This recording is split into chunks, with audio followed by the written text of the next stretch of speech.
Broadcasting from the business capital of the world, this is the Podcast Business News Network. We are excited to have Dr. Ryan Joseph Allen here joining us, also a best-selling author and so much more. We're going to have a great conversation today about how he's helping people all over the world with what he does. So welcome. How you doing today? Oh, I'm so wonderful, Jill. And it's so great to get to spend space with you and time together. And so I'm so excited just to be with you and help spread some love today. That's always my goal. Well, you say love must win, right? Yeah. So I helped co-found a nonprofit several years ago. The name is Love Must Win for a reason. So that's really everything that we do as an anti-violence initiative aspect to it.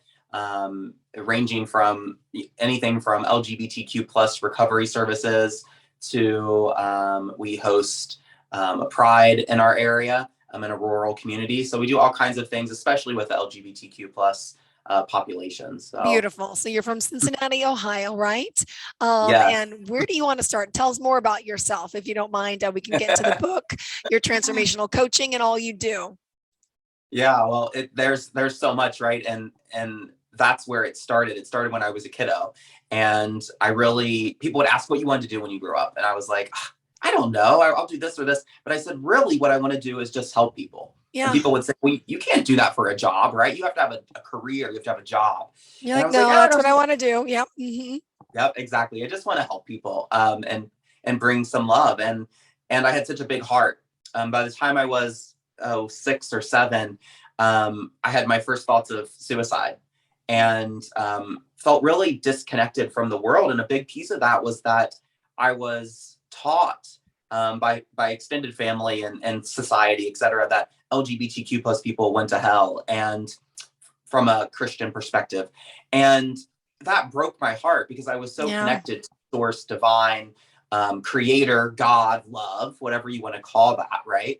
And it was so difficult to hear that, and my just little heart broke. And by the time I was a teenager, I started drugs, alcohol, and self-abusive behaviors, self-mutilation, had suicide attempts under my belt by the time I was 15. And it was then that I got into college somehow, right, by the grace of God. But then I started on a hardcore opioid addiction soon after. And this really led me to a place of really misalignment, right, with my core essence of that little 5 or 6-year-old kiddo that just really wanted to help people, right? I wasn't even helping myself, let alone could I ever help people. And it led into this conversation with my drug dealer of all people, who reconnected me with God. It was a simple conversation that we were having, and it really allowed me to feel that feeling that I had had when I was a youngster again. And after our conversation, I went to my bathroom, I fell on my knees and put my hands against the wall and just said, God, I need you to save my life. I was still in addiction at the time, and my daughter was almost a year old. So I was being like an absent father and really perpetuating those cycles of fathers not being present for my life, but also so many others that I'm sure can relate to that as kind of like an absent father.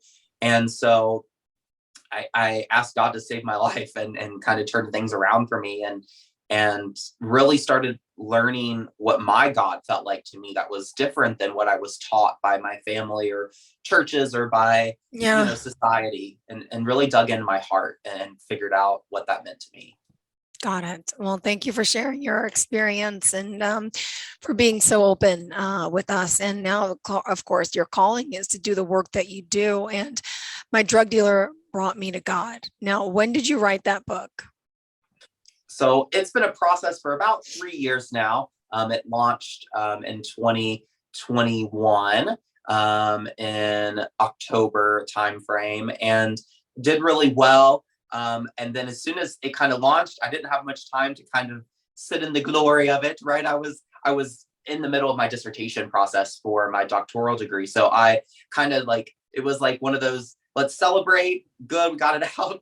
And then from there, it kind of, things shifted into that space of really working in the research area that I had chosen, which is post-traumatic spiritual growth for LGBTQ plus people, which really ties into my book, right? It ties into my experiences and the Yeah. experience of so many others around me, be it LGBTQ or ally or other. That was what my research was on, and it showed that everyone, at least everyone that was in my research, that was part of the kind of the qualification for being a part of it. But all of them experienced and endured such horrific, to varying degrees of spiritual or religious trauma. And it really led to other traumas being perpetuated in their life. And so the research is really exciting. I love what I get to do because I get to couple research with my story. So it's not just my story and it's not just research, it's like together. And on top of, the nonprofit work I've done for the last decade, it really just makes this perfect intersection of being able to help people and being able to live my purpose, and in this really authentic and beautiful way. And I get to do beautiful things like share with others, but also, hands on the ground, giving free hugs out at events, or hosting events and just letting people ask questions about, what this means to them, what my drug dealer brought me to God, what their my drug dealer brought me to God experiences, right? Because we all have different stories and experiences, and storytelling or story sharing, which I like to call it sometimes, is really important and valuable. So there's many things that I've gotten to learn over the last few years since the launch of this book. But one of the biggest pieces is that it's not necessarily even about sharing my story. Yeah. It's about sharing my story so that you share your story. Got it. Wow. Oh, there's a lot out there, and I'm glad you're making so many people aware. Did you have an area of focus for us today, in particular, that you want to share? Yeah, I mean, I would just love to talk about how we get to a place of self-love, self-acceptance. And oftentimes we're offering those tools to others that we might see in our lives. That could be a friend, a family member, a sibling, a child, a parent, where you're seeing that there's a lack of self-worth, self-value, self-love, self-acceptance, self-care. All of those things tie in together. So I would love to kind of dive into that in some of the ways that I found avenues to kind of that growth piece, as well as what I found in my research. And I would love just to share those, kind of tips with you. And I don't have anything written down or anything prepared. But this is how I like to do it. It comes from the heart. So wherever you want to start, if that's good, we can start self-care. Yeah. Give us some of those tips. Give us some advice. Oh, I love your mug. Yeah. Love always wins. I love it. So did you want to discuss a little bit about self-care in a sense? And I apologize again, my voice is so raspy. No worries. I would love to jump into that. I think the biggest piece is, for me, it was realizing that there was a divine essence of presence, some type of higher power that they might call it an NA or AA, right? But it doesn't even have to be that, right? I have atheist friends and people that are humanist and agnostic that just believe in love. And that belief in love is a high enough, or is a different power outside of yourself, that allows you to kind of look at the bigger picture. And then you can turn that love inward. So you can turn that higher power, that divine presence inward, whatever you call it, right? And for lack of words today, I'll use the word love and God interchangeably. But for love, so say you're in a place in life where you're in addiction, or maybe you're not even in addiction, but you're struggling with mental health struggles. You're struggling with this or that or the other. What I've seen in the research I've done as well, is that when people have trauma, which we all have, I can blanket statement say that. I mean, we've all had some type of trauma, be it something spiritual or something emotional or physical, or et cetera. There are so many levels of trauma. And what really helps is to have those pivot points, those growth points, those growth markers. And what that looks like for many people, being some type of higher power. And even if that's love, and turning that inward into oneself, and then letting that kind of grow from there, right? It's like you can see the beautiful flowers and trees outside of yourself, but it's taking those seeds that planted those trees and flowers, putting those in your own heart, allowing them to grow. in their own time, right? We can't always control that. So that's one of the other biggest things that I like to tell people. It's like your journey isn't, you can't put a time limit. You can't put a, and you can't for other people's journeys as well. Like all you can do is simply love them. So if you're trying to help somebody reach a certain point or, recover from trauma or, and there's no true recovery from trauma. Like we get to a place where we acknowledge our trauma, we know it's there, and we grow from it. But the recovery is kind of a facade because you grow past it in some degrees, but it's there still. It's part of who you are. And I think that's part of what I saw in my research around post-traumatic spiritual growth, which just for the audience who might not know. So after trauma, there seems to be some type of pivot point, some type of growth point, and then growth beyond that. And that is, some people like Brene Brown would define resiliency as a bounce back to normalcy. So you're resilient, right? You have trauma, you're resilient, you bounce back to a normal place that you were. Post-traumatic growth is beyond that. It goes beyond resiliency. So you're allowed to, you have the opportunity to grow beyond just the place where you were prior to the trauma. And this looking at it this way really helped me to understand my own journey. And as I dealt with all of these things, right, like drug and alcohol abuse, this, that, and the other, I was really just in awe with being able to navigate that. And it made me wonder how I could help others navigate similar things. And so in that process, what I really dove into in my dissertation was this post-traumatic spiritual growth aspect that allowed someone to look at their own journey, look at the journeys of those around them, and might be able to pinpoint, okay, here's a pivot point, here's a growth point. And also these pivot points and growth points were vastly different, but they were all in these areas of connection. So connection to oneself, connection to a higher power, like I mentioned prior, connection to others, realization. So you could call this like epiphany or moments of like clarity, messages or downloads that some people in the spiritual community call them that. Then you have these other aspects of where people learned.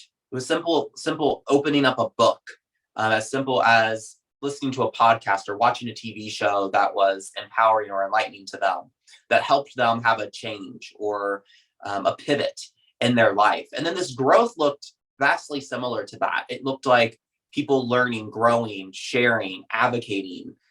Storytelling was big, giving back and volunteering, teaching others, continuing to learn and grow, acceptance. I mean, all of these aspects really played in with the research I saw, where all these people that had these markers of avenues of learning and growth that all looked different, but were vastly similar in the fact that they all kind of had an aspect of connection, authenticity, owning one's gifts and strengths and abilities, sharing their stories and their lessons.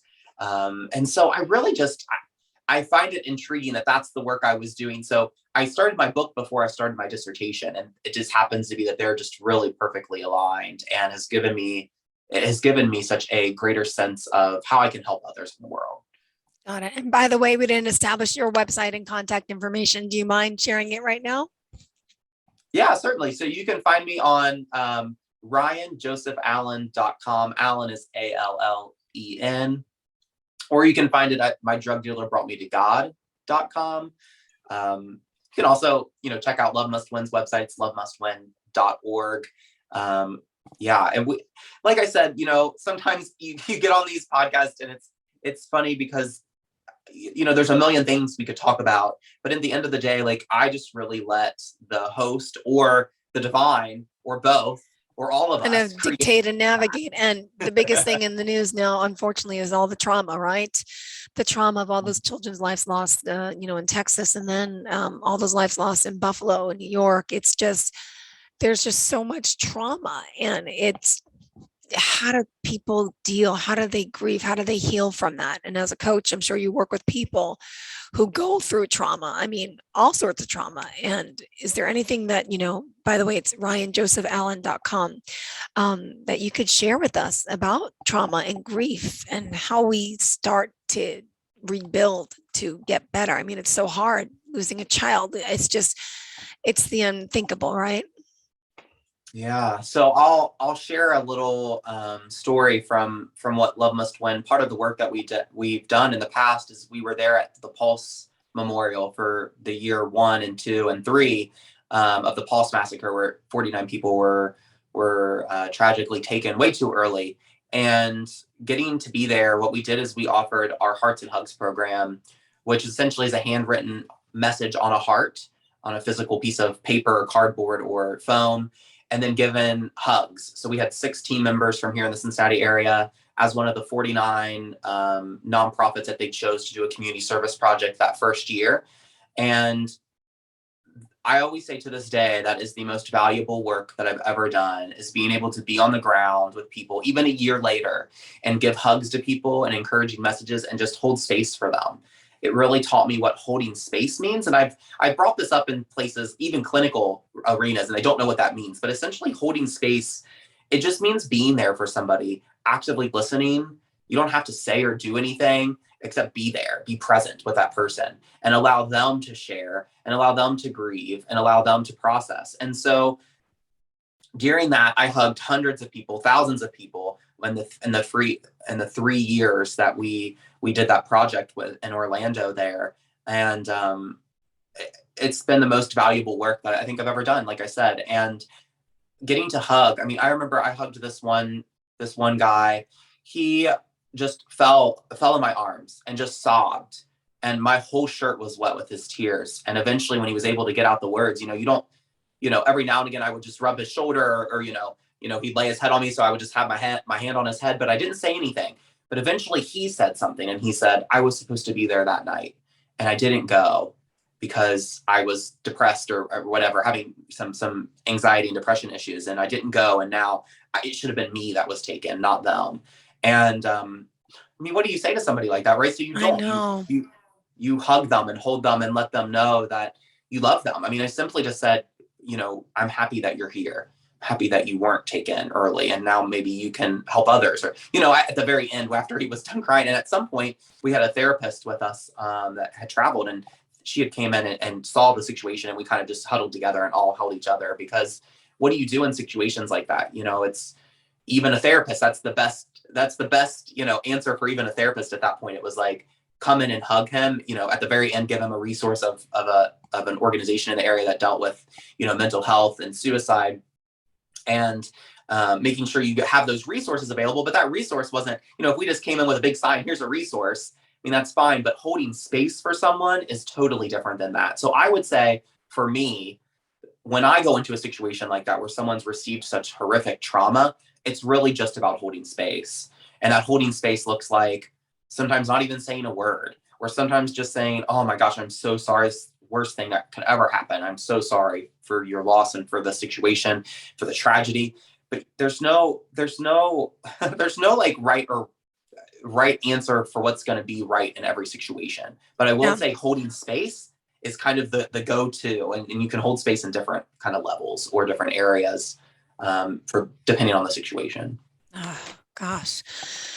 Wow. And as also now a spiritual coach, transformational coach, let me ask you more about the spiritual side of things.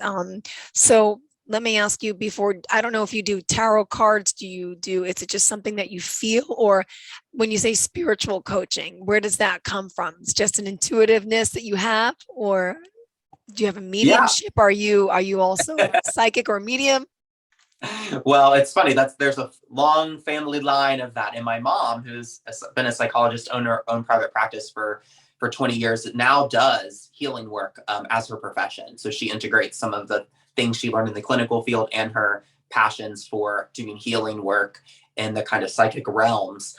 We steer away from those words, but yeah, I would say definitely my coaching involves my intuition, my divine guidance, my heart. And that's really the biggest piece, is I allow my heart to be opened up. I actively listen, and then we kind of dive in. I let the I call it the divine, God, Yes. love, guide how we go, what messages are received for this person.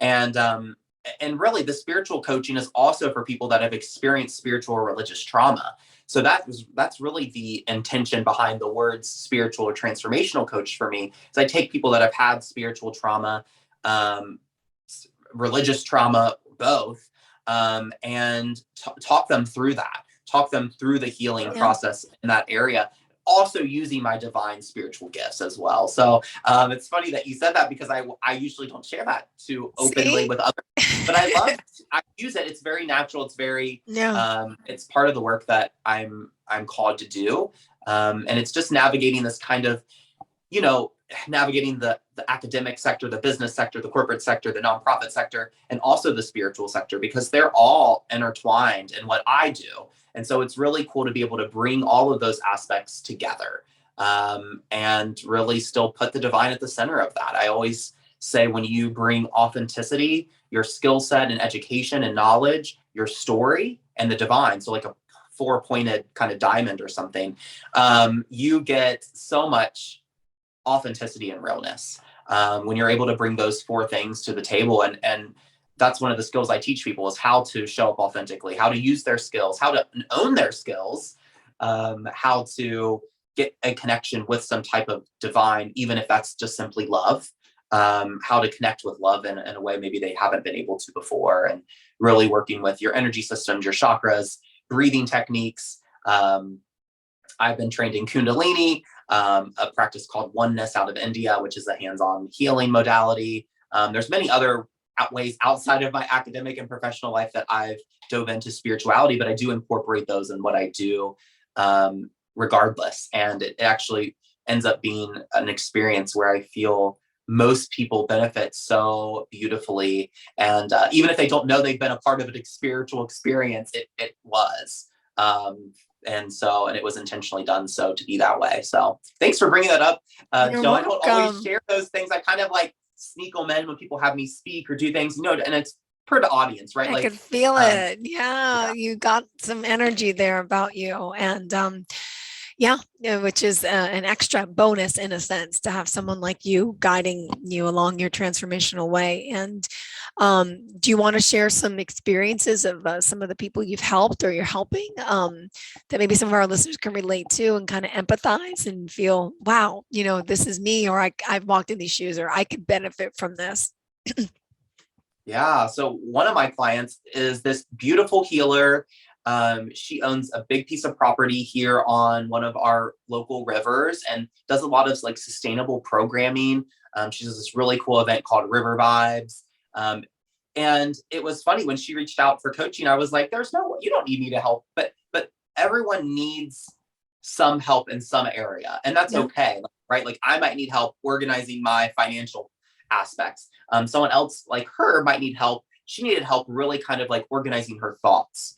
What are my goals? What are my objectives? What are the ways that I can share my gifts in a way that's more streamlined? So it's funny because people reach out for all different things, and I work in really pretty much all the realms, minus the financial piece. I will say, when I got my MBA, that was the one semester I really despised, was so anyway, so there's areas where I reached out to a financial coach and a friend Yeah. who does financial coach and planning. So we all can use a coach in some way, shape, or form, even if it's on top of having therapy in a clinical setting or those kind of things. I just like to remind my healers out there, my coaches out there, it's okay to have a coach. It's okay to have a healer. It's actually a benefit. I go to my mom for spiritual healing sessions. I go to friends who do other healings for me and other modalities and kind of wellness.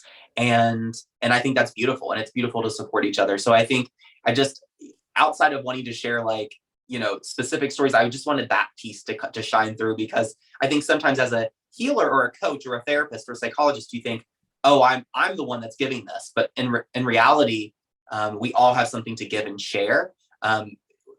Even I'm sure my financial advisor wouldn't say that she changes lives by helping people with their finance, but she really does. She's very humble. Yeah.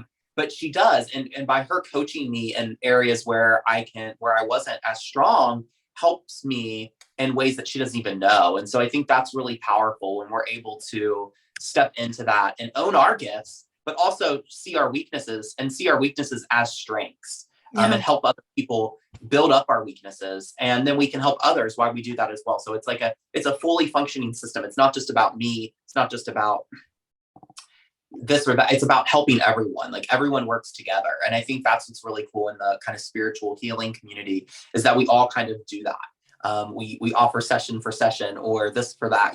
I want to do this retreat with you, and then can you offer me 5 sessions for my retreat space or whatever. And it's really a fun type of economy that's outside of our traditional kind of 3D way we think about finances and economy. So I love that aspect.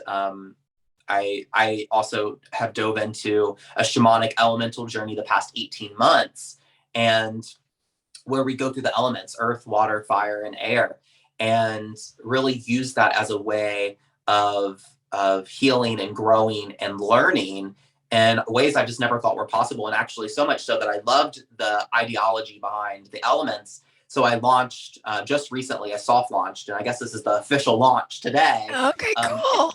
Moment. It's called the Dream Manifesting Portal. So it's a way for gay men, gay identifying men, to connect about their dreams as we work through the elements in a shamanic journey. It's a 6-month living workshop. So you show up every day for 6 months. We work through each element.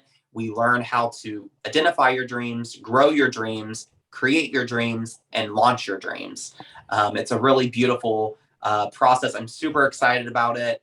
If I would have had something like this when I first came out, it would have been life-changing. Because you get these spiritual nuggets throughout the experience. You get some trauma nuggets of how to help heal trauma. You get some nuggets on this and that and the other. So I'm really excited about it. You can find more information at my website too. It's ryanjosephAllen.com/portal. And you can find out and register, send me an email. We can do a consult and kind of figure out where you're at, what you're up to, and see if it's a good fit for you. But that's for gay identifying men, any age range, 18 and up. So, and with parent permission, maybe even 16 or whatever. But we're super excited for it. Me and a close friend and colleague of mine out of Orange County are really spearheading this project, because we've seen the need for gay men to have a voice and to see their dreams come true. And we're hoping to expand that eventually to all the LGBTQ plus community and other areas as well. So stay tuned for that. There's stuff coming all the time. All right, wonderful. And just again, remind us of the website one more time, please. RyanJosephAllen.com, ALLEN. Would love to connect with you. Collaborate on projects, work together. Get a session, learn more about my book, learn more about some workshops coming up, keynote speaking opportunities. All of those things are on there. I would just love an opportunity to spread some love with you, in whatever subject or area that is. Thank you so much. I appreciate you. Hope you enjoy your extended weekend. Looking forward to the next time we speak. Thank you again, Dr. Ryan. Are you looking for even more of the podcasts and hosts that you love? The Podcast Business News Network is proud to announce that you now have even more ways to listen live. Check out the MyTuner Radio, online radio box, and Simple Radio apps on iOS and Android, or find us online. Search for Business News Network on mytuner-radio.com, or search Podcast Business News Network on streama.com and onlineradiobox.com/US. Take your podcast on the go and don't miss a minute of the action.